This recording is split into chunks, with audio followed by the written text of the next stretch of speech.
Laissez-moi rapidement me plonger dans la parole. J'aimerais nous inviter ce soir à lire deux textes des Écritures très rapidement. Genèse chapitre 40, versets 5 à 13. Et puis nous allons lire Éphésiens chapitre 3, versets 6 à 12. Genèse 45 à 13, je lis très rapidement. La parole de Dieu dit: pendant une même nuit, les chansons et le panetier du roi d'Égypte qui était enfermé dans la prison eurent tous les deux un songe, chacun le sien, pouvant recevoir une explication distincte. Joseph étant venu le matin vers eux, les regarda et voici, ils étaient tristes. Alors il questionna les officiers de Pharaon qui étaient avec lui dans la prison de son maître et il leur dit: pourquoi avez-vous mauvais visage aujourd'hui? Ils lui répondirent: nous avons eu un songe et il n'y a personne pour l'expliquer. Joseph leur dit: n'est-ce pas à Dieu qu'appartiennent les explications? Racontez-moi donc votre songe. Le chef des échansons raconta son songe à Joseph et lui dit: dans mon songe, voici, il y avait un cep devant moi. Ce cep avait 3 sarments. Quand il l'eut poussé, sa fleur se développa et ses grappes donnèrent des raisins mûrs. La coupe de Pharaon était dans ma main. Je pris les raisins, je les pressai dans la coupe de Pharaon et je mis la coupe dans la main de Pharaon. Joseph lui dit: en voici l'explication. Les 3 sarments sont 3 jours. Encore 3 jours, et Pharaon relèvera ta tête et te rétablira dans ta charge. Tu mettras la coupe dans la main de Pharaon, comme tu en avais l'habitude lorsque tu étais son échanson. Amen. Amen. Rapidement, j'aimerais lire le texte de base que le pasteur Trésor m'a donné. C'est dans ce texte qu'il y a le sous-thème qu'il m'a donné et qu'il m'a demandé d'exploiter ce soir. Éphésiens chapitre 3, versets 6 à 12. La parole de Dieu dit ceci: ce mystère, c'est que les païens sont cohéritiers, forment un même corps et participent à la même promesse en Jésus-Christ par l'évangile, dont j'ai été fait ministre selon le don de la grâce de Dieu qui m'a été accordée par l'efficacité de sa puissance. À moi, qui suis le moindre de tous les saints. Merci. Cette grâce a été accordée d'annoncer aux païens les richesses incompréhensibles de Christ et de mettre en lumière quelle est la dispensation, notez bien, du mystère caché de tout temps en Dieu qui a créé toutes choses. Et c'est le verset 10 qui est le centre de mon message. Afin que les dominations et les autorités dans les lieux célestes connaissent aujourd'hui par l'Église la sagesse infiniment variée de Dieu selon le dessein éternel qu'il a mis à exécution par Jésus-Christ notre Seigneur, en qui nous avons par la foi en lui la liberté de nous approcher de Dieu avec confiance. Est-ce qu'on peut acclamer la belle parole de Dieu ce soir? Waouh, waouh, waouh, waouh. Hâte de me plonger et de me perdre là-dedans. Mais avant cela, laissez-moi vous donner le sous-thème d'aujourd'hui. Dans notre grand thème, les portes du séjour des morts ne prévaudront point contre elles. Le sous-thème qui m'a été assigné est tiré du verset 10 d'Éphésiens 3. Pour ceux qui écrivent, écrivez. La sagesse infiniment variée de Dieu. La sagesse infiniment variée de Dieu. Je répète, la sagesse infiniment variée. Elle n'est pas d'une seule sorte, elle est de plusieurs sortes. Elle est variée. Un peu comme les couleurs de l'arc-en-ciel sont variées. La sagesse infiniment variée de Dieu. On va y arriver, mais avant, laissez-moi préparer un tout petit peu. L'épître de Paul aux Éphésiens est une épître qui est particulière, unique et même spéciale, car c'est aux Éphésiens que Paul se vante d'avoir enseigné, je cite, tout le conseil de Dieu. Dans Actes chapitre 20, versets 26 à 27. L'apôtre Paul parle aux Éphésiens alors qu'il est en train de leur dire au revoir. Il dit à partir d'aujourd'hui, nos visages ne vont plus se recroiser. Là où je suis en train d'aller, c'est la fin de ma mission sur terre. Parce que Dieu m'appelle à mourir maintenant. Mais aujourd'hui, je vous déclare aujourd'hui que je suis pur du sang qu'il y a sur vous. Je suis pur du sang de vous tous.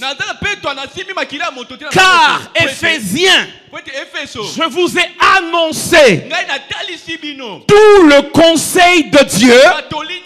Et il ajoute, sans en rien cacher. Il ne l'a pas dit pour les Corinthiens. Peut-être que pour les Corinthiens, il a omis de dire 2-3 choses du conseil de Dieu. Il ne l'a pas dit aux Galates. Il ne l'a pas dit aux Romains. Mais aux Éphésiens, Paul se vante, il dit, je suis pur de votre sang. Car tout le conseil de Dieu, sans rien cacher, je voulais annoncer. Et ce conseil de Dieu, Paul le résume dans Éphésiens chapitre 1, versets 3 à 14. Béni soit Dieu, le Père de notre Seigneur Jésus-Christ, qui nous a bénis de toutes sortes de bénédictions spirituelles dans les lieux célestes en Christ.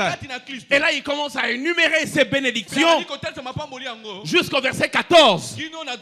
L'apôtre Paul révèle tout ce que Dieu a fait pour l'Église depuis avant qu'il ne crée le monde, en passant par l'état actuel des choses, jusqu'à tout ce qu'il fera après même l'enlèvement de l'Église. Il résume cela en 11 versets dans Éphésiens 1, 3 à 14. Éphésiens est une épître particulière parce que Maison de Miséricorde, Éphèse était le cœur ou même le centre de la communauté chrétienne au temps de Paul. On va arriver, ne vous inquiétez pas, j'ai dit laissez-moi préparer un tout petit peu. Vous allez vous rendre compte que même dans Apocalypse chapitre 2 et chapitre 3, quand Jésus-Christ lui-même adresse 7 lettres aux 7 églises d'Asie mineure, la toute première lettre est adressée à l'église d'Éphèse. Parce que l'église d'Éphèse, à cause de sa position stratégique et du rôle qu'elle avait, elle avait une place particulière dans l'église primitive. À partir d'Éphèse, on pouvait facilement atteindre toute l'Asie. Actes chapitre 19, versets 9 à 10. La Bible le montre clairement. Mais quelques-uns restaient endurcis et incrédules, décriant devant la multitude la voix du Seigneur. Paul se retira d'eux, sépara les disciples et il enseigna chaque jour dans l'école de Tyrannus. J'aime le verset 10 qui dit: cela dura 2 ans. De sorte, notez, tous ceux qui habitaient l'Asie, juifs et grecs, entendirent la parole du Seigneur. Paul était à Éphèse. Il enseignait à Éphèse, dans une école appelée école de Tyrannus. Mais la Bible déclare toute l'Asie, tous ceux qui habitaient l'Asie ont entendu la parole du Seigneur. Quand tu touches Éphèse, tu touches toute l'Asie. C'était central. Les gens de toute l'Asie venaient écouter Paul à Éphèse. Cette épître de Paul aux Éphésiens est spéciale parce que elle ne concerne pas seulement les croyants de la ville d'Éphèse. Dans l'esprit de Paul, quand il écrit la lettre aux Éphésiens, il écrit non seulement à ceux qui habitent Éphèse, mais il écrit à tous les croyants. C'est pour cela, pour ceux qui méditent la parole de Dieu avec détail, vous allez vous rendre compte. Quand il écrit aux Corinthiens, à l'église des Corinthiens, il adresse même des problèmes personnels à cette église-là. On a appris parmi vous à Corinthe qu'un garçon a couché avec la femme de son père. C'est une situation propre aux Corinthiens. Mais vous allez vous rendre compte que dans l'épître aux Éphésiens, il n'adresse pas des situations particulières à l'église d'Éphèse. Parce que dans son but, quand il écrit Éphésiens, il ne voit pas seulement la petite église locale d'Éphèse, mais il voit tous les croyants de toute l'Asie et même au-delà de toute l'Asie. Il y a des problèmes qui peuvent être problèmes de maison de miséricorde sans être problèmes de centre missionnaire Philadelphie Gombe. Alors il a boudé tous les problèmes personnels. Il a enseigné des vérités générales qui concernent tout celui qui lirait sa lettre. Vous commencez à me comprendre. Vous commencez à comprendre pourquoi cette épître est particulière. Certains pensent même que ça devait être non pas seulement une épître pour une église, mais une circulaire pour plusieurs églises du temps de Paul. Le tout premier verset le montre. Et j'aimerais ici faire la différence entre ce qu'il écrit aux Philippiens, par exemple, aux Colossiens et puis aux Éphésiens. Quand il écrit la lettre aux Philippiens, il dit Paul et Timothée. Philippiens 1:1. Paul et Timothée, serviteurs de Jésus-Christ, à tous les saints en Jésus-Christ qui sont à Philippe. Voilà, c'est pour ceux de Philippe. Quand il écrit aux Colossiens, il dit Paul, apôtre de Jésus-Christ, par la volonté de Dieu, aux saints et aux fidèles frères en Christ qui sont à Colosse. C'est particulier. Mais quand il écrit aux Éphésiens, il dit Paul, apôtre de Jésus-Christ, aux saints qui sont à Éphèse, virgule, et à tous les fidèles en Jésus-Christ. Donc, c'est une épître qui ne concerne pas seulement une église locale, mais qui parle à tout le monde dans toutes les générations. Tout celui qui est fidèle en Jésus doit maîtriser les vérités d'Éphésiens. Éphésiens, frères. Et c'est là que la partie la plus compliquée commence à s'arrêter. C'est là qu'on commence à entrer dans la spécificité de mon sujet de ce soir. Éphésiens, frères, c'est l'épître de l'église glorieuse. Paul, dans Éphésiens, parle à l'église.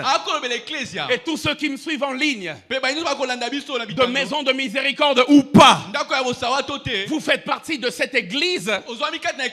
Et ce soir, j'ai un message pour l'église. Et Paul, dans Éphésiens, j'aimerais nous dire qu'il révèle plusieurs buts pour lesquels Dieu a suscité l'église. Oh, il dit quand Dieu a suscité l'église, Papa Fabrice, il a suscité l'église pour plusieurs buts. but. Ye atomoli ecclesia to abotisi ecclesia pour la mantina Tu ebele. peux deviner certains de ses buts Yo koki ko kanisa mwa bandambo. pour lui rendre Pour gloire, la kopeta lokumu. pour l'adorer sur terre, Pour la kokombola na mokilo. pour gagner les âmes. Pour la koloba Dieu a suscité l'église, les croyants en Jésus-Christ, pour édifier leurs autres frères. Mais le pasteur Trésor m'a dit de m'arrêter sur un des buts pour lequel Dieu a suscité l'église. J'aimerais qu'on le relise. Éphésiens chapitre 3 verset 10. Il dit, afin que, voilà, c'est ça le but, afin que, viens avec moi, les dominations et les autorités dans les lieux célestes connaissent aujourd'hui par l'église la sagesse infiniment variée de Dieu. J'aimerais dire à un prédicateur, à chaque fois que tu prêches sur la sagesse de Dieu, il n'y a pas que les hommes qui t'écoutent. La Bible dit même les autorités, la Bible dit même les dominations, les anges célestes et même les anges déchus, ils apprennent par l'église la sagesse infiniment variée de Dieu. Vous n'arrivez peut-être pas à le voir, mais laissez-moi vous dire, alors que je suis en train d'enseigner ce soir, les anges sont suspendus en train de regarder ce qui se passe, en train d'écouter la sagesse infiniment variée de Dieu. La Bible dit, Dieu a caché cela de toutes les générations et il est venu révéler cela à ses saints apôtres, lesquels nous ont laissé cette circulaire. Ah, ok. Donc l'église est aussi là pour enseigner, ou mieux, faire connaître la sagesse infiniment variée de Dieu. La faire connaître à qui? La faire connaître aux dominations. Oh my goodness. La faire connaître aux autorités. Même pas du lieu terrestre, mais dans les lieux célestes. Plusieurs autres textes de la Bible s'harmonisent avec celui-ci. Maison de miséricorde, serrez la ceinture, est-ce qu'on peut décoller? Luc chapitre 15 verset 10. Jésus dit, de même, je vous le dis, il y a de la joie devant les anges de Dieu pour un seul pécheur qui se repent.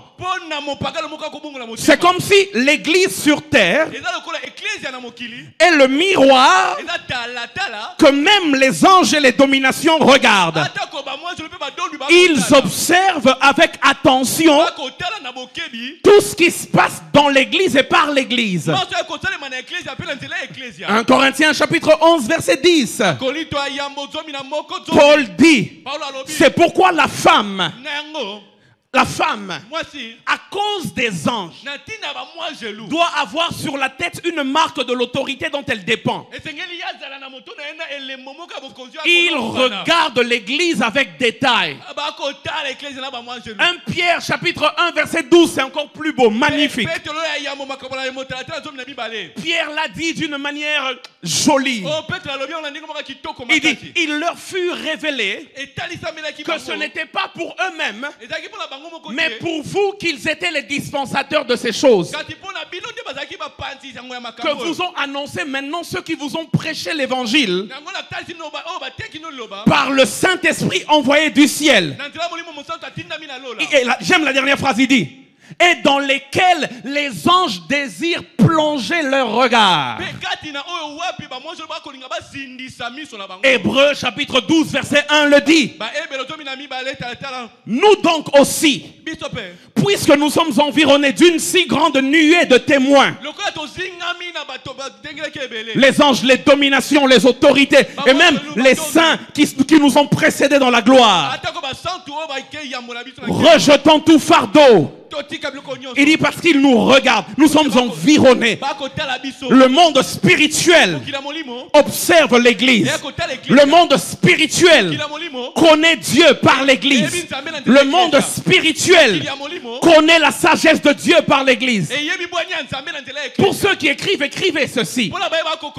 L'église est donc le miroir par lequel les êtres célestes contemplent et connaissent la sagesse de Dieu.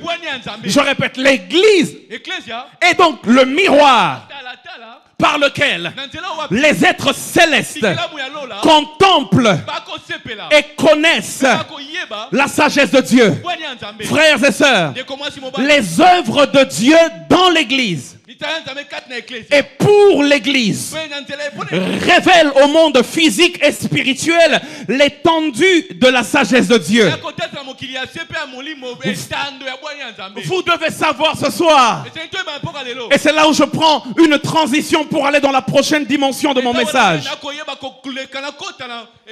S'il y a une chose que même le diable ne sait pas saisir, c'est la sagesse infiniment variée de Dieu. Satan ne la connaît pas. Il constate. Le Seigneur a déjà accompli. Satan ne peut pas anticiper cela. 1 Corinthiens chapitre 2 versets 6 à 8 le dit. La Bible déclare: cependant, c'est une sagesse que nous prêchons parmi les parfaits. Sagesse qui n'est pas de ce siècle, ni des chefs de ce siècle qui vont être anéantis. Nous prêchons la sagesse de Dieu. J'ai envie d'ajouter, selon Éphésiens, infiniment variée de Dieu. Paul ajoute, mystérieuse et cachée. Il dit que Dieu, avant les siècles, avait destiné pour notre gloire. Mais j'aime la fin. Il dit, cette sagesse-là, aucun des chefs de ce siècle n'a connu. Ni Satan, ni ses acolytes. Aucun des chefs de ce siècle n'a connu cette sagesse. Car s'il l'avait connu, il n'aurait pas crucifié le Seigneur de gloire. Satan ne connaît pas la sagesse infiniment variée de Dieu. Il la découvre par l'église. Si Satan maîtrisait la sagesse de Dieu, la Bible dit, Jésus ne serait pas mort. Il n'aurait pas crucifié le Seigneur de gloire. C'est parce qu'il ignorait qu'en le crucifiant, il y a des choses qui allaient se passer qui l'ont emmené là-bas. Il dit, s'il connaissait cette sagesse, il n'aurait pas crucifié le Seigneur de gloire. J'aimerais dire à quelqu'un, écris cette phrase: si Satan maîtrisait la sagesse de Dieu, il empêcherait la réalisation des plans de Dieu en notre faveur.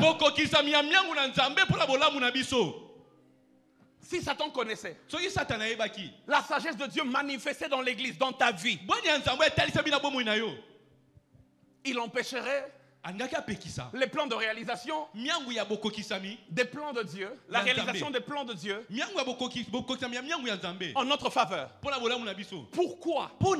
Parce que la sagesse de Dieu, notez, c'est le chemin où le génie, le chemin où le génie par lequel Dieu va réaliser ses projets pour nous. Quand Dieu fait un projet pour mon frère, il dit, voici ce que je veux faire pour toi. Je vais te rendre grand. Je bénirai ceux qui te béniront. Il dit, je maudirai ceux qui te maudiront. Tu seras le prince de ta génération. Ça, c'est le projet que Dieu a pour lui. wana miango nzambe aza nango mpo na ye Le problème maintenant, ce n'est pas le projet. likambo eza miango te Le projet peut être révélé par prophétie. miango ekoki kotalisama na lisakoli Le projet Miango. peut être révélé par un songe. ekoki kotalisama na ndoto Le projet miango peut être révélé par une vision. ekoki kotalisama na emoniseli Mais le problème, c'est likambo comment Dieu accomplira-t-il le projet qu'il a promis? lolenge nini nzambe akokokisa miango oyo ye alaki Quand on donne une prophétie ici, soki bapesi lisakoli awa même les sorciers écoutent la prophétie. atako bandoki bakoyoka lisakoli Même les démons entendent la prophétie. atako bademo na bakoyoka Quand Dieu te regarde, il dit, je vais te lever en 2025. nzambe abina kotomona Même Satan a entendu. atako satana ayoki Il n'y a pas que des gens bien qui entendent. ezaka bato motema Il y a aussi des gens méchants qui entendent. bato motema mabe mpe bakoyoka Mais pourquoi, kati mpona malgré que Satan entend atako satana et il connaît le projet, ça s'accomplit quand même? Si ça dépendait de Satan, ça n'allait jamais s'accomplir. Mais pourquoi ça s'accomplit? Parce que Satan peut connaître le projet, mais il ne saura jamais le chemin par lequel Dieu va passer pour accomplir le projet. Il va penser te bloquer, alors que Dieu avait prévu que par ce blocage-là, ton élévation commence. Là où Satan devient bête devant Dieu, la sagesse infiniment variée. Tu commences à me comprendre, hein? Dis avec moi la sagesse la sagesse infiniment variée. Cette sagesse de Dieu, c'est le chemin par lequel Dieu va réaliser ses projets. Je disais, Satan peut connaître le plan, mais Dieu lui cache toujours comment il va réaliser le plan. Et cette ignorance du plan de Dieu, cette ignorance de la sagesse qui réalise le plan de Dieu, c'est ça qui fait commettre à Satan certaines erreurs qui nous bénéficient. Attache ta ceinture, on va décoller maintenant. Donne-moi un amen et j'avance. Donne-moi un amen et j'avance. Donne-moi le plus grand amen et j'avance. Amen. Satan savait que Dieu voulait sauver l'humanité. Mais il ne savait pas, 1 Corinthiens le dit, comment Dieu allait sauver l'humanité. Dans sa méchanceté, il a comploté pour attraper Jésus, crucifier Jésus sur le bois. Paul ajoute, s'il avait connu la sagesse de Dieu, il n'aurait pas crucifié le Seigneur de gloire. Il n'aurait pas commis cette erreur. Pourquoi? Premièrement, cette erreur nous a donné la justification et le salut. La Bible déclare, maison de miséricorde, écoute-moi bien. La Bible dit, Papa Ben, car le salaire du péché, c'est la mort. Mais le don gratuit de Dieu, c'est la vie éternelle. Le salaire du péché, c'est la mort. Ça veut dire, là où il y a péché, il y a mort. En d'autres termes, là où il n'y a pas péché, il ne devrait pas avoir mort. Ézéchiel 18, 20 le dit mieux. Ézéchiel 18, 20 dit ceci. L'âme qui pêche, c'est celle qui mourra. En d'autres termes, si une âme n'a pas péché, elle n'a pas le droit de mourir. Mais alors, la Bible dit, Satan, ne connaissant pas la sagesse de Dieu, a pris Jésus et a crucifié. Ils l'ont mis sur la croix. Le problème qu'il y a là, c'est qu'il est écrit que Jésus-Christ n'avait jamais péché. Pourquoi est-il mort alors qu'il n'a jamais péché? Lui, quand on l'amenait à la boucherie, il aurait pu réclamer son droit. Il aurait pu dire, selon Romains 6 et selon Ézéchiel 18, je ne mérite pas de mourir. Mais il n'a dit aucun mot. C'est ce que dit la parole de Dieu. Parce qu'il savait que la sagesse infiniment variée de Dieu était en train de s'accomplir. Et Dieu, quand Satan vient réclamer ta mort à toi devant Dieu à cause de tes péchés, Dieu qui est juste le regarde et il lui dit: comme toi tu as fait crucifier le juste qui ne méritait pas de mourir, alors moi je ne tuerai pas le pécheur qui méritait de mourir. Jésus a pris notre place afin que nous puissions avoir la vie. Il a pris une mort qu'il ne méritait pas afin que nous puissions avoir une vie que nous ne méritions pas. Mathématiques ou on a Satan mon flou. Satan n'a pas compris cette mathématique-là. Énergie et qui est cabo. Mais oh mamouni et uso salama. Lui il pensait qu'en tuant Jésus c'est bon. La Bible dit la sagesse infiniment variée de Dieu s'accomplissait en ce moment-là. Satan se rend compte. Il avait le monde. Et puis Dieu avait Jésus. Dieu lui dit: ok, Satan dans sa gourmandise, il dit: je vais prendre même le Fils de Dieu là, le mettre sur la croix. Il ne savait pas qu'en voulant tout avoir, il a tout perdu. Oh my God. Oh my God. Oh my God. Et ça n'est pas si Adam na mutu. Oso gagner. Oso lié ba pion. O lié ba pion. O lié ba pion nyonso. Et puis na souka ba ebisio. La règle du jeu c'était qui perd gagne. Dis avec moi la sagesse de Dieu. La sagesse de Dieu. Deuxièmement, cette erreur de Satan a fait que toutes nos malédictions passent sur le bois. Lui, il pensait qu'en mettant Jésus sur le bois, il avait gagné la chose. Mais la Bible dit, Christ, Galates 3:13, nous a rachetés de la malédiction de la loi, étant devenu malédiction pour nous. Car il est écrit: maudit est quiconque est pendu au bois. Quand tu es pendu au bois, tu es maudit. Jésus est allé vers la malédiction afin que nous recevions la bénédiction. J'ai une bonne nouvelle à annoncer à quelqu'un. Toute malédiction de famille, du clan, d'origine, du pays, de la ville, du quartier, c'est sans effet dans ta vie. Car à cause du bois de Golgotha, nous avons reçu la bénédiction. Cette erreur de Satan a fait que nous puissions récupérer tout ce que nous avions perdu. En mettant Jésus sur le bois, il a fait du bois l'endroit de notre récupération. Ma Bible déclare, les fils des prophètes, dans 2 Rois chapitre 6 versets 4 à 6, ils ont pris Élisée. Ils sont allés pour couper du bois.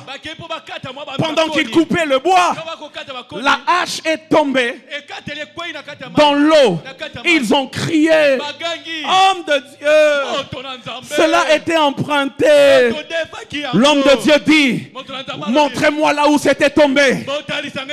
La Bible dit, Élisée a pris le bois, il a jeté là où c'était tombé.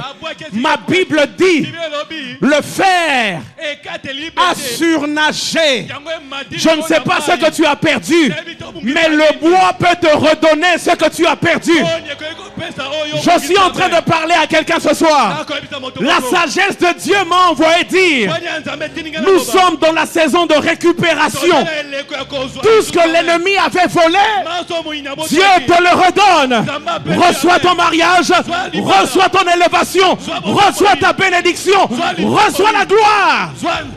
Alléluia, amen.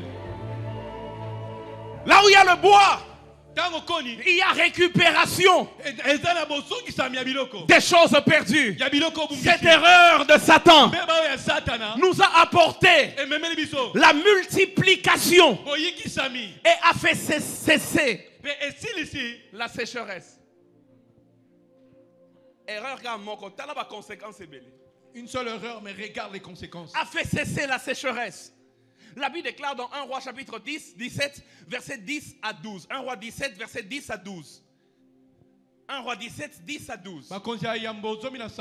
La Bible déclare, Dieu dit à Élie, va à Sarepta, il y a une veuve que j'ai chargée de te nourrir. Papa Fabrice. Élie arrive à Sarepta. La Bible déclare, il rencontre une femme. Et puis vous connaissez l'histoire. Élie lui dit à la fin, il ne manquera plus d'huile ni de farine chez toi. Et puis cette femme, une multiplication s'est faite. Mais quel est le secret de cette multiplication? Quelqu'un va dire l'obéissance. Parce qu'elle a donné le peu qu'elle avait. Dieu l'a béni avec une provision qui ne s'arrête pas. C'est vrai, tu as raison. Mais en lisant clairement ce texte, j'ai comme l'impression qu'il y a un secret quelque part. Dans 2 versets. Le premier verset, la Bible déclare, Élie a rencontré une femme veuve. La Bible dit qui ramassait du bois. Pasteur, ça c'est un peu tiré par les cheveux. Elle ramassait du bois pour faire son potage, pour faire sa galette. Mais j'aime ce que cette femme elle-même dit. La Bible déclare, Élie lui dit, apporte-moi un morceau de pain dans ta main. La Bible dit, cette femme répondit. Au verset 10, on dit, elle ramassait du bois. Mais j'aime le verset 12. Elle-même, elle parle. Je n'ai rien de cuit. Je n'ai qu'une poignée de farine dans un pot et un peu d'huile dans une cruche. Et j'aime ce qu'elle dit. Elle dit, et voici, j'ai ramassé 2 morceaux de bois. Et puis elle dit, puis je rentrerai et je préparerai cela pour moi et pour mon fils. Cette femme n'a pas pris un morceau de bois. Elle n'a pas pris 10 morceaux de bois. Elle a pris 2 morceaux de bois. Et c'est prophétique, frères et sœurs. Parce que sur le bois de Golgotha, il y avait un bois vertical et un bois horizontal. Là où il y a les 2 morceaux de bois, il y a cessation de sécheresse. J'aimerais le déclarer dans ta vie. Les portes du séjour des morts ne prévaudront point contre tes finances, ne prévaudront point contre ta provision. Parce que la croix de Jésus, la sagesse infiniment variée. Deuxièmement, frère, si Satan savait, au moins Satan savait que Dieu voulait faire de Joseph, prince de ses frères. Oh my God. Satan le savait. Joseph a rêvé. Joseph a raconté à son père. Joseph a raconté à ses frères. Son père même interprète. Est-ce que tu veux dire que ta mère et moi étaient 11 frères? Nous allons nous prosterner devant toi. Donc le plan était connu. Même les servantes dans la maison de Jacob ont entendu parler du plan que Dieu avait pour Joseph. Ce jour-là, tout le monde s'est rendu compte que Joseph a une destinée spéciale. Mais la Bible déclare que malgré qu'il savait, malgré que même le monde des ténèbres savait, il ils ne savaient pas bayebaki te par quel moyen Dieu na lolenge nini nzambe allait accomplir ce qu'il venait de dire. alingaki akokisa oyo yalakaki. Satan pensait Satana abandaki qu'en ete vendant Joseph, na kotekaka Yosefu il arrêterait le plan de Dieu. yalingaki asukisa miangu ya nzambe. Pire que ça, Makasi koleka il a même utilisé une femme asaleli kutu mwasi moko pour qu'on le mette en prison, po ete batia ye na boloko pensant que c'était sa fin. kobandaki ete azalaka suka Mais na dans ye. la sagesse de Dieu, Kati na bwanya ya nzambe c'est dans la prison même na boloko nde qu'il a eu une connexion yazwi boyokani qui lui a permis de rencontrer Pharaon yakutana et de devenir mpe akoma non seulement prince de ses frères, kaka te mokonzi ya bakulu mais na aussi ye. prince en Égypte. Kati mokonzi mpe J'aimerais dire à quelqu'un, Tengeneza moto parfois wako. dans la vie tu es comme Joseph. Kama soda uko Yosefu Tu es déjà à un bon niveau. Oza epimelo ya Tu as malamu. connu beaucoup de combats. Yo biki biki Tes frères biki t'ont combattu. bandeko babundisi Maintenant yo. tu es arrivé chez Potiphar. Combien pas Potiphar? Chez Potiphar c'est bon. Et pas Potiphar, bon, Parce moi, que chez Potiphar, c'est pas Potiphar. Potiphar t'a donné sa maison Appelle ton et nom, tous eh. ses biens pour que tu diriges. Mpe biloko nyonso okamba. Donc Joseph n'est pas comme tout le monde. Joseph alokola bato nyonso te. Tout celui qui regarde Joseph Oyo nyonso akotala Joseph. peut envier Joseph Akolula ye. pour dire Joseph Mpona kola Joseph, a comme une dimension moroboé. il a atteint une certaine dimension. Dieu a essuyé les larmes de Joseph. Nzamba pangusi pinzo la Ses Joseph. frères ont voulu le vendre. Bandeko le banga bateka Certains ye. ont voulu le tuer. Mais il a atteint un niveau Akona epimelo. où Dieu a essuyé ses Nzamba larmes. pangusi pinzo Parfois dans la vie, Tanzo na bomo. tu atteins un niveau où tu as comme l'impression que Dieu a commencé à te consoler. Nzamba bandi kobonisa Et puis yo. quelque chose arrive. Mpe na poisa eloko Tu esalaki. retournes en prison. Ozongi na C'est-à-dire boloko. que tu recules même au niveau le plus bas. Ozongi na epimelo Et tu ya poses la sema question kati. à Dieu. Potuni Nzambe. Seigneur, Kolo. moi qui commençais à évoluer, Nakoma ekokoba. comment tu me fais encore reculer? Ozongi singa lolenge Dieu m'a nini. dit de dire à quelqu'un, Etingeleza moto quand moko. Dieu te fait reculer, Nzamba azongisi yo. c'est qu'il y a derrière Eza na nsima. quelque chose qui va t'aider à avancer encore plus loin que là où tu étais déjà arrivé. J'aimerais prophétiser sur quelqu'un ici. En 2025, tu entres dans la saison de récupération. Donne-moi un bon amen. Amen. Quand tu recules, Ntango akozonga nsima. c'est que derrière là, Etali tete na nsima. il y a quelque chose Eza na eloko moko. qui t'aidera à aller plus loin. Oyo ekosunga okende mosika makasi koleka. Joseph pensait reculer, Joseph abanzaki ta kozonga nsima. mais Dieu appelait cela connexion. Mpe Nzambe abengaki yango boyokani. Il rencontre les chansons, Akutana moto akopesa il mfano interprète masanga. son rêve. Andimboli ndoto na ye. On va arriver. Quand il interprète son rêve, Ntango andimboli ndoto. c'est le même chanson 2 ans plus tard Mpe motoka wana mbula mibale nsima. qui parle de Joseph à Pharaon. Abeteli falo lisala ya Joseph. Ozalaki na niveau à Potiphar. Tu étais au niveau de Potiphar. Okiti na niveau pene ya Tu es prisonnier. descendu jusqu'au niveau bas Nzambe de tango prisonnier. matisi yo. Quand le Seigneur te Alekisi yo na niveau à il te Potiphar. fait passer la dimension de Aucun Potiphar. niveau à Pharaon. Oh, il t'amène au J'aimerais niveau de dire à Pharaon. quelqu'un, Ah, aux yeux tu à seras Nzambe, plus Nzambe. grand que ceux qui étaient plus grands que toi. Oh, Tu vas comment monter connaître plus haut que les ceux qui connaître, étaient au-dessus de toi. Oh, Est-ce que je suis en train de parler à quelqu'un? Ça, c'est la sagesse de Dieu. Ça, c'est ce que Satan ne comprend pas. Ça, c'est ce que Satan n'arrive pas à imaginer. Il pense qu'en t'emmenant en prison, il est en train de tuer ta vie. C'est qu'il ne sait pas, c'est que la prison devient un tremplin qui te fait sauter plus haut.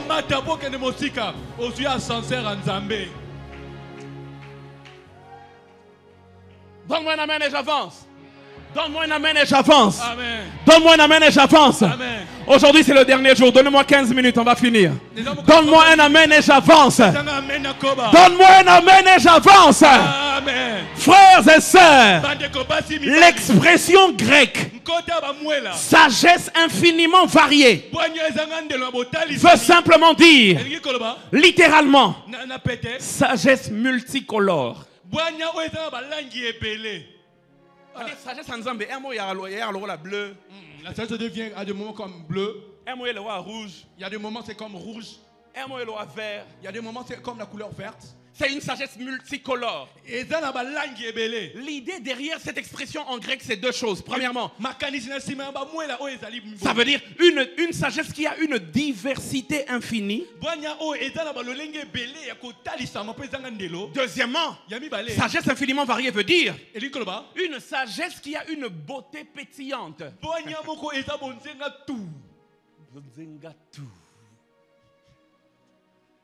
Et quand Paul parle de cette sagesse, ah,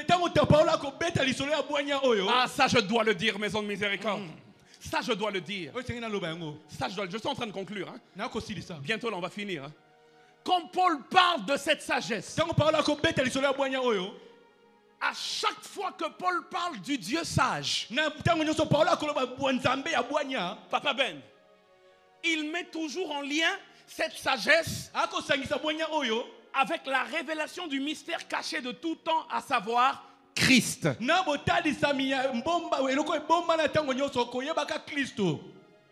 À chaque fois qu'il parle de sagesse de Dieu, il met en lien la sagesse de Dieu dans la révélation du mystère caché de tout temps qui est Jésus-Christ. Je sais que vous aimez les preuves. Notez 1 Corinthiens chapitre 1 verset 22 à 24. 1 Corinthiens 2, 6 à 7. Romains 16, 25 à 27. Dans 1 Corinthiens 2, 22 à 24, 1 Corinthiens 1, 22 à 24, il dit: les Juifs demandent des miracles et les Grecs cherchent la sagesse. Nous prêchons Christ crucifié. Christ crucifié. Christ crucifié. Il ajoute: scandale pour les Juifs, folie pour les Grecs, mais Christ crucifié, puissance de Dieu et sagesse de Dieu, okay, pour ceux qui sont appelés tant juifs que grecs. 1 Corinthiens 2, 6 à 7 maintenant, il explique, il dit: cependant, c'est une sagesse que nous prêchons parmi les parfaits. Nous prêchons la sagesse de Dieu, mystère, mystérieuse et cachée. Donc cette sagesse, c'est Christ, et cette sagesse, c'est un mystère. Romains chapitre 16, versets 25 à 27. J'aime Romains. Il dit: à celui qui peut vous affermir selon mon évangile et la prédication de Jésus-Christ. Voilà, de Jésus-Christ.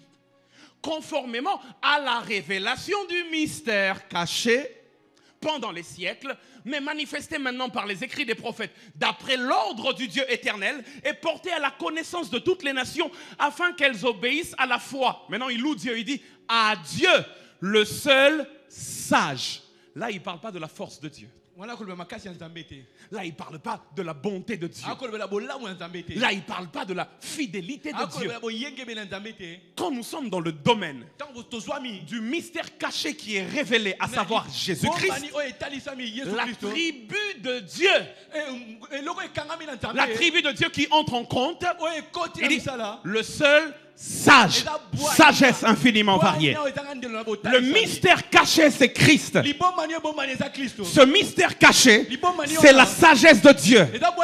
Et ce mystère caché est révélé par les opérations de Christ dans l'église. Pasteur, rends ça simple pour nous, rends ça potable, rends ça comestible. Explique ça en des termes simples. Tu veux dire quoi? Je veux dire que cette sagesse-là, c'est Jésus-Christ. Et là où Jésus-Christ est placé, il n'y a pas de condamnation. À la place de la condamnation, il y a la restauration. J'aimerais vous révéler un mystère. Maison de miséricorde. Genèse 49 à 10. La Bible dit: le chef des échansons a eu un songe. Il raconte à Joseph: voici son songe. Il dit: dans mon songe, il y avait devant moi un cep. Et ce cep avait 3 sarments. Et il dit: et j'ai déposé les raisins dans ces sarments. Joseph explique le songe dans Genèse 40, 12 à 13.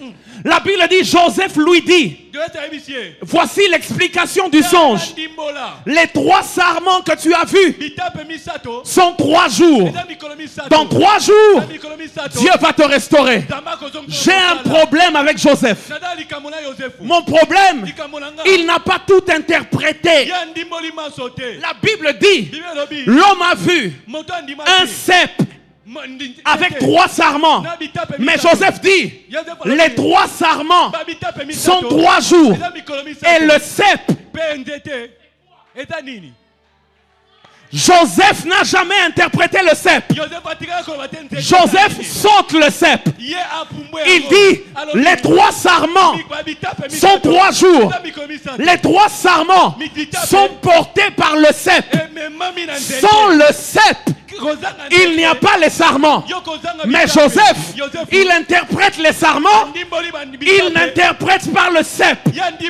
J'aimerais dire à quelqu'un, ce que Joseph n'a pas dit, c'est que dans Jean chapitre 15, verset 5, Jésus-Christ lui-même parle. Il dit, je suis le cep, vous êtes les sarments. Ce que Joseph n'a pas dit, la restauration de les chansons, c'est parce qu'il avait vu le cep, mais le panetier n'avait pas vu le cep. Là où il y a Jésus-Christ, il n'y a pas condamnation. Là où il y a Jésus-Christ, il y a restauration. Donne-moi un bon amen. Oh my God! Oh my God! Là où il y a le cep, tu ne peux pas mourir. J'aimerais dire à quelqu'un, ta famille ne mourra pas, ton enfant ne mourra pas, ta fille ne mourra pas. J'aimerais parler à quelqu'un, ton église ne mourra pas. Les portes des séjours des morts ne prévaudront pas parce que l'église est bâtie sur le cep. Est-ce que je peux finir mon message? Donne-moi un amen, donne-moi un amen, donne-moi un amen. Donne-moi un amen. Est-ce que je peux prêcher encore? J'ai 3 choses à nous dire avant de conclure. Et les 3 choses que j'ai à nous dire sont dangereuses. Très très dangereuses. Donne-moi un amen de gloire et j'avance. Là où il y a Christ, le problème du panetier, dans son songe, il n'y avait pas de cep.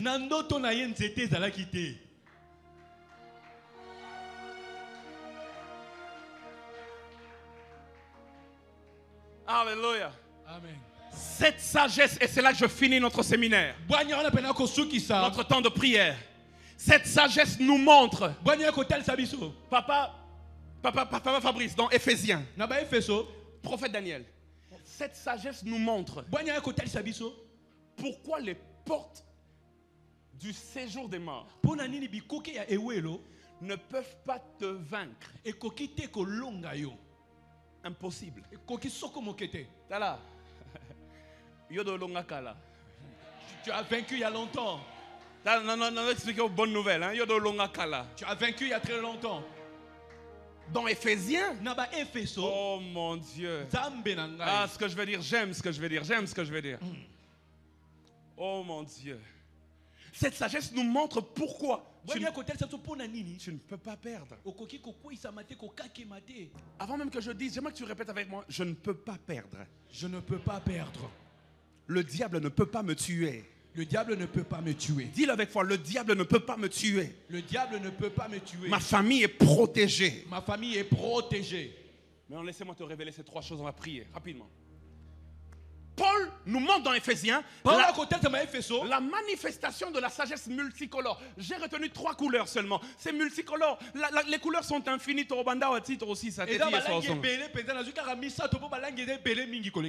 J'ai retenu 3 couleurs. Le bleu, le vert et le jaune de cette sagesse. Première couleur de la manifestation de cette sagesse qui fait que les portes du séjour de mort ne peuvent pas prévaloir contre toi. Note 1. Parce que cette sagesse se manifeste par la bénédiction. Note 2. Parce que cette sagesse se manifeste par la position. Note 3. Parce que cette sagesse se manifeste par l'identification. Voilà. Dans Éphésiens, il y a plusieurs couleurs de cette sagesse. Elle est multicolore. Mais là où Paul nous montre qu'on ne peut pas échouer, c'est à cause de 3 choses. La bénédiction, La position. La position Ici, quand tu as mis, et l'identification. Rapidement. Rapidement, commençons par la bénédiction. Éphésiens 1:3 dit: Béni béni soit Dieu, le le Père de notre Seigneur Jésus-Christ, qui a fait quoi? Qui nous a bénis de toutes sortes de bénédictions spirituelles dans les lieux célestes en Christ. Maintenant, quand ta famille vient avec la malédiction, quand Satan vient avec la malédiction, quand ton clan vient avec la malédiction, c'est trop tard. Parce que la Bible dit dans Éphésiens, Dieu nous avait déjà quoi? Bénis de toutes sortes de bénédictions spirituelles. Maintenant note, ce que Dieu a béni, personne ne peut le maudire. Amen. Je vais donner une preuve. Genèse chapitre 9 verset 18 à 25. La Bible dit ceci: les fils de Noé qui sortirent de l'arche étaient Sem, Cham et Japheth. Cham était le père de Canaan. Ce sont là les trois fils de Noé. Et c'est leur postérité qui remplit la terre. La Bible déclare: Noé plante une vigne et puis Noé s'enivre. Cham, qui est fils de Noé et qui est père de Canaan, voit la nudité de son père et il le rapporte à ses frères. La Bible dit: Sem et Japheth marchèrent à reculons et ils ont couvert la nudité de leur père. Quand Noé s'est réveillé et il a appris ce qui avait été fait, il a appris que son fils cadet du nom de Cham avait vu sa nudité. Et c'est les deux frères aînés, Sem et Japheth, qui ont couvert sa nudité. Noé est fâché. Noé veut maudire Cham. Il veut maudire Cham. Malheureusement, ou encore bizarrement, la Bible dit, et Noé dit, maudit soit Canaan. Ok, attends. C'est bizarre. Dans la généalogie, Noé a eu trois fils: Sem, Japheth, Cham. Cham, c'est le cadet. Maintenant, Cham, c'est lui le père de Canaan. Noé, c'est Cham qui a fauté. Au lieu qu'il maudisse son fils Cham, il maudit son petit-fils Canaan, le fils de Cham. Pourquoi il n'a pas maudit Cham? Parce que la Bible dit, avant cet épisode, là on est au verset 18 à 25, mais au verset 1 il est écrit: Dieu bénit Noé et ses fils, pas ses petits-fils. Il bénit Noé et ses fils, c'est-à-dire Echem et Japheth et Cham. Maintenant Noé veut maudire Cham, mais le problème c'est que Dieu a déjà béni Cham. Alors Noé saute Cham et il maudit Canaan. J'aimerais dire à quelqu'un, parce que Dieu t'a déjà béni, ton père ne peut pas te maudire, ton oncle ne peut pas te maudire, ta famille ne peut pas te maudire, les portes du séjour de mort ne peuvent pas te maudire. Ce que Dieu a déjà béni, personne ne peut le maudire. Notre temps est passé, mais il me reste deux choses. Natsika ou bien à continuer. Natsika ton a continué. Personne amène à bien à continuer. Ça c'est la bénédiction. C'est déjà fini, on est déjà béni. Deuxième chose. Deuxième chose c'est quoi? La position. La Bible dit maintenant, pas Fabrice, Dieu dit: béni soit Dieu, le Père de notre Seigneur Jésus-Christ, qui nous a bénis de toutes sortes de bénédictions spirituelles dans les lieux célestes. Où ça? On comprend. En Christ. C'est ça la position. La position c'est en Ce n'est pas en République démocratique du Congo. Parce que la bénédiction en Congo est contre trahir. Ce n'est pas aux États-Unis d'Amérique. Parce que les États-Unis d'Amérique est contre trahir. Là où Dieu t'a localisé, là, c'est en Christ. Et si tu es en Christ, c'est-à-dire que tu es sécurisé. C'est-à-dire que pour t'atteindre toi, comme toi tu es en Christ, pour t'atteindre toi, il faut passer par Christ et t'atteindre toi. Maintenant c'est Colossiens qui le dit bien. Colossiens dit ceci: car vous êtes morts et votre vie est cachée avec le Christ en Dieu.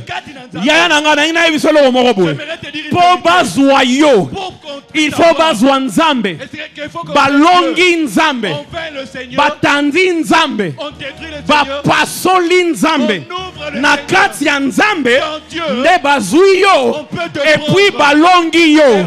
Tu es sécurisé. Les portes du séjour des morts ne prévaudront point contre toi, car ta position est sécurisée. Frère, eza lokola soso. C'est comme une poule. Alingia lia kankrela na linga lesani.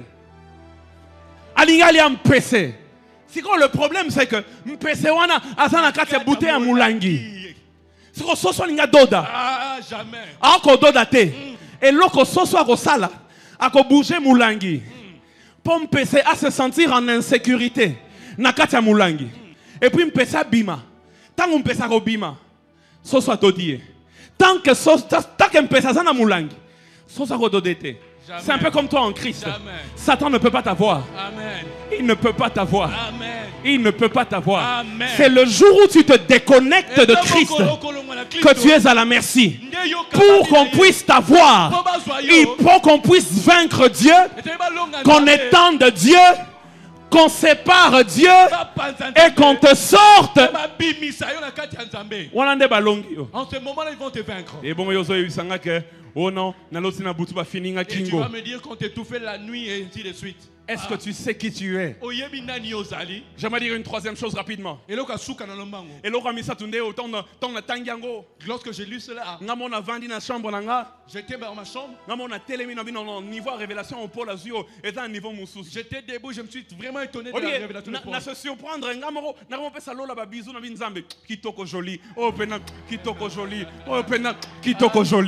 J'aimerais dire à quelqu'un 2025 qui a vu Nayo Kitoko joli, parce que les portes du séjour des morts ne prévaudront point. Yoka beauté. La Bible dit, Ephésiens 1, 19 à 23. Oh my God. Oh, j'aime la parole de Dieu. La Bible dit, Papa Thierry, quelle est envers nous qui croyons l'infinie grandeur de sa puissance, se manifestant avec efficacité par la vertu de sa force. Il l'a déployé en Christ en le ressuscitant d'entre les morts et en le faisant asseoir à sa droite dans les lieux célestes. Écoute maintenant ça. Oh mon Dieu. Il dit, il l'a fait asseoir au-dessus de toute domination, au-dessus de toute autorité, au-dessus de tout nom qui peut se nommer. Non seulement dans le siècle présent, mais aussi dans le siècle à venir.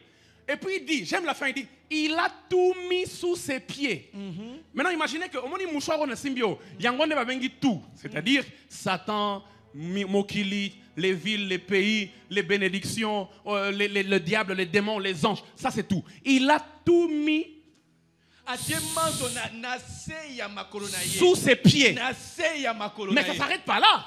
Et c'est là que l'identification arrive. Et puis il dit, il l'a maintenant donné pour chef à l'église qui est son corps, la plénitude de celui qui remplit tout en tous. Kitoko joli, pourquoi? Kitoko joli parce que, frères et sœurs, le mot qui traduit chef, c'est le même mot en grec qui traduit tête. D'autres versions disent, il l'a donné pour tête à l'église qui est son corps. En d'autres termes, Jésus n'est pas la main. Jésus n'est pas la hanche. Jésus n'est pas le torse. Jésus n'est pas les pieds. Jésus est quoi? Il est la tête.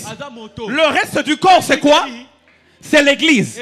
Maintenant, la Bible dit, quand il a ressuscité d'entre les morts, il a tout mis sous ses pieds. Et il a dit, désormais, toi, tu n'es plus les pieds. Désormais, toi, tu es seulement la tête. Et c'est l'église qui est les pieds. Donc, si c'est sous les pieds de Jésus, et comme c'est l'église qui est le corps, c'est-à-dire que c'est sous les pieds de l'église. En d'autres termes, Jésus a vaincu. Il a marché sur tout et il a fait que toi tu deviennes les pieds sur lesquels lui il a marché. Si lui a marché sur Satan, donc c'est toi qui marches sur Satan. C'est pourquoi il dit dans Luc 10, 19, je vous ai donné le pouvoir de marcher sur le serpent, de marcher sur le scorpion et sur toute la puissance de l'ennemi. L'identification. Quand il dit serpent et scorpion, c'est parce que le venin du serpent sort par la tête. Le venin du scorpion sort par la queue. Quand il dit tu as le pouvoir de marcher sur le serpent et le scorpion, il veut dire sur toute la puissance du diable, de la tête à la queue, du début à la fin, de l'alpha à l'oméga. J'aimerais dire à quelqu'un, rien ne pourra te nuire. C'est le corps qui marche sur les dominations.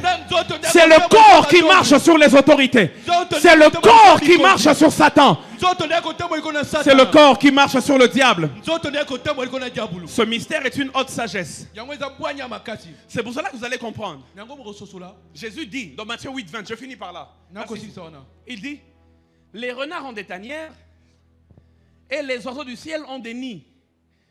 Mais le Fils de l'homme n'a pas d'endroit où reposer sa tête.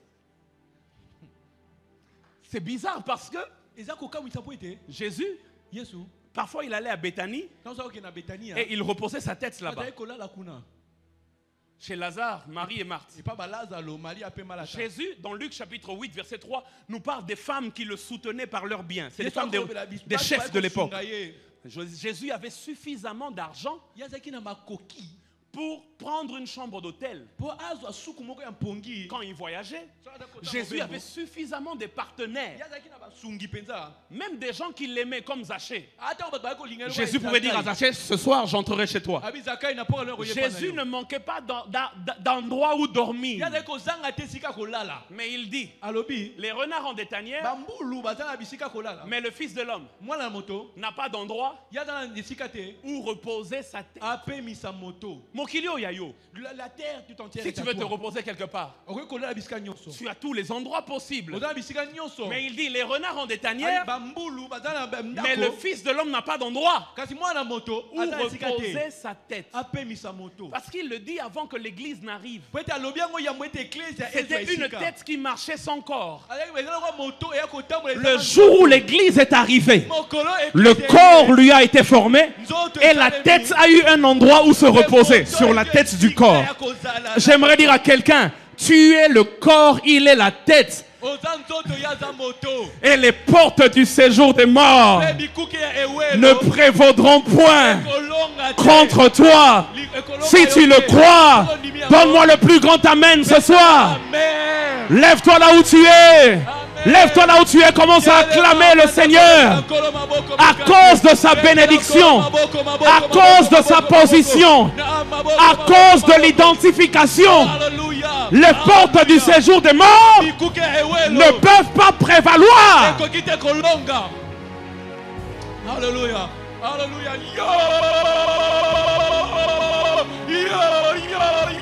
Pousse un cri de victoire. J'aimerais dire à quelqu'un, c'est fini, c'est fait, c'est fait. Il a entendu tes prières lundi. Il a entendu tes prières mardi. Il a entendu tes prières mercredi. Il a entendu tes prières jeudi. Il a entendu tes prières d'aujourd'hui. Et quand je venais, il m'a dit, dis à mon peuple de ne pas se lamenter, mais de célébrer parce que c'est déjà fini. pousse un cri de joie encore. Yes. Alléluia. Alléluia.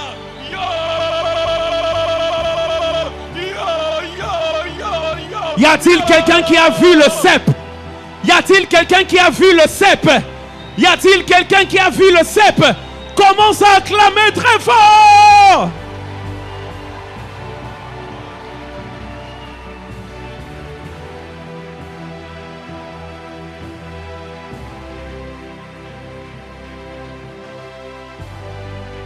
Oh mon Dieu.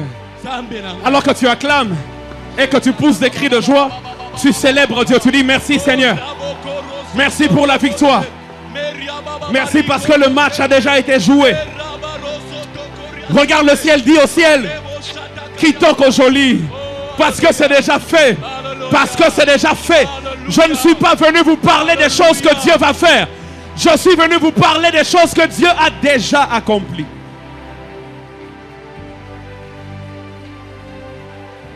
Oh mon Dieu. Ah mon Dieu. Ah mon Dieu. Ah mon Dieu. Ah mon Dieu. Élève ta voix, loue l'Éternel, loue l'Éternel. Je n'ai pas de sujet de prière. Je n'ai pas de sujet d'intercession. Dieu m'a dit, ça finira en louange. Ça finira en célébration. Ça finira en acclamation. Parce que c'est déjà fait. Je suis venu dire comme Joseph à quelqu'un. Joseph a dit à les chansons. Joseph a dit à les chansons. Il dit dans 3 jours, le Pharaon te rétablira. Je suis venu prophétiser sur quelqu'un. Dans 3 jours, tu verras l'accomplissement de tes prières. Je dis dans 3 jours, tu verras l'accomplissement de tes prières. Dans 3 jours, tu verras la délivrance que Dieu t'accorde. Célèbre Dieu, dis merci Seigneur.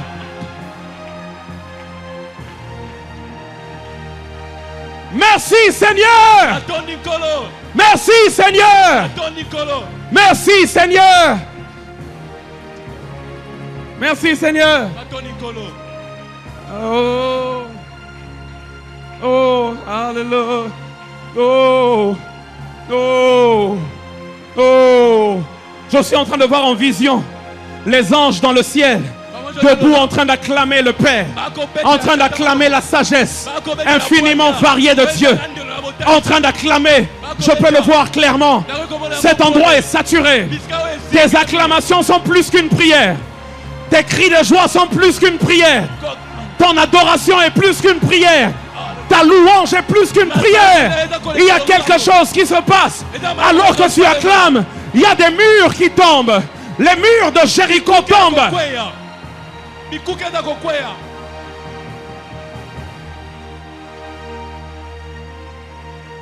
Alléluia. Oh, Shadala Baba. Oh, la blade la babo. Il y a quelqu'un dans les jours qui viennent à cause de ce que Dieu va faire. Toi-même, tu vas t'arrêter en chemin, faire un bisou au ciel et dire Kitoko joli. Seigneur, na sepeli nango fort. Seigneur, non lelo mabe, non lelo mabe. Zambe non lelo mabe. Parce qu'il y a une maladie qui va être guérie. Parce qu'il y a une provision qui va être accordée. Alléluia. Chantons gloire, gloire. Oui, gloire.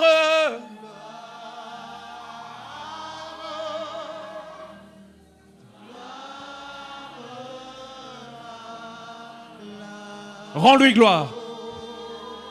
Chantons gloire.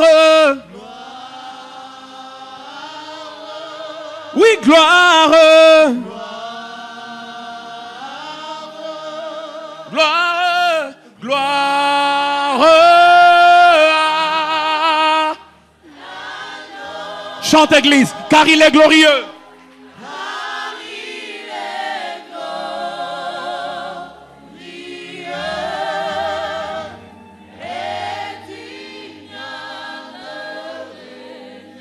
L'agneau de Dieu est sous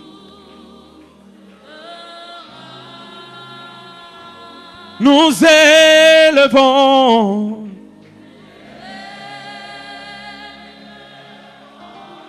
Nos voix. Il a tout mis sous ses pieds. Et il est devenu seulement la tête. Une dernière fois, Église. Car il est glorieux.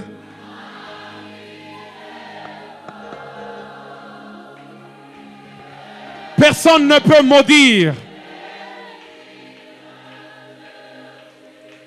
ce que Dieu a béni. L'agneau souverain. Nous élevons.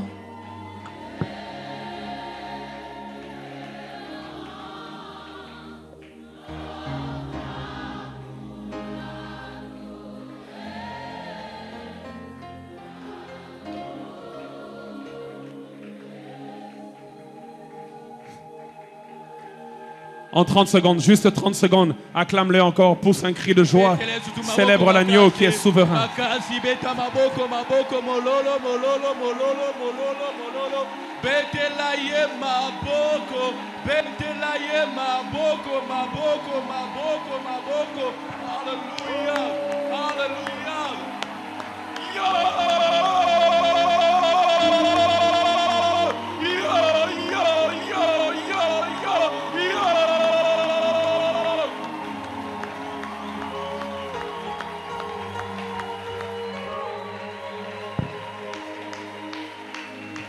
Dieu me dit de te dire, on finit par là. Dieu me dit de te dire, n'aie pas peur. Ça a déjà été fait. Ça a déjà été fait. Église, n'aie pas peur. La sagesse infiniment variée de Dieu. Même Satan s'étonne. Il ne saura pas par quel chemin Dieu te fera passer. Mais ce qui est sûr, tu arriveras. Je lève ma main droite et je te bénis. Seigneur, tu m'as choisi ce soir comme sacrificateur en fonction. Alors je bénis ton peuple. Je m'aligne à la bénédiction que toi tu as déjà déversée. Je déclare, Père, une saison nouvelle, une saison de restitution, une saison de bénédiction, de protection, de victoire, de victoire, de victoire. Nous entrons dans une saison, Seigneur, où ton peuple verra de ses propres yeux la rétribution que tu donnes aux méchants. Seigneur, je déclare, parce que nous sommes en Christ, nul ne peut toucher ton peuple et tous ceux qui leur appartiennent. La parole de Dieu dit, la femme vertueuse ne craint pas la neige parce que sa maison est couverte de cramoisis. Nous couvrons nos maisons du sang de Jésus. Nous couvrons nos maisons par le sang de Jésus. Tes affaires et tout ce qui t'appartient, ton ministère, ta réputation, ton église, ta famille, couverte par le sang de Jésus. Rien ne peut t'atteindre. Et nous déclarons ce soir que sur ce roc, tu as bâti ton église et les portes du séjour des morts ne prévaudront point contre elle. Si tu le crois, donne-moi 3 fois Amen. Amen. Amen. Amen. Que Dieu te bénisse. On se voit dimanche. Dieu a une parole pour toi dimanche. Ne manque pas. Que Dieu te bénisse.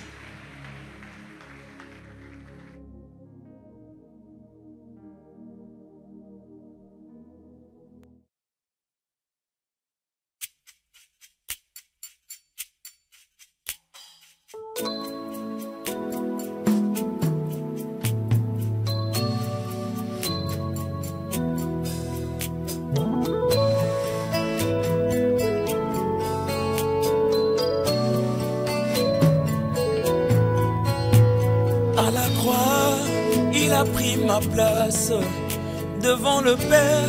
Il crie avec douleur. Dans la souffrance, il prononça le pardon. À Gethsemane, sa sueur devint le sang.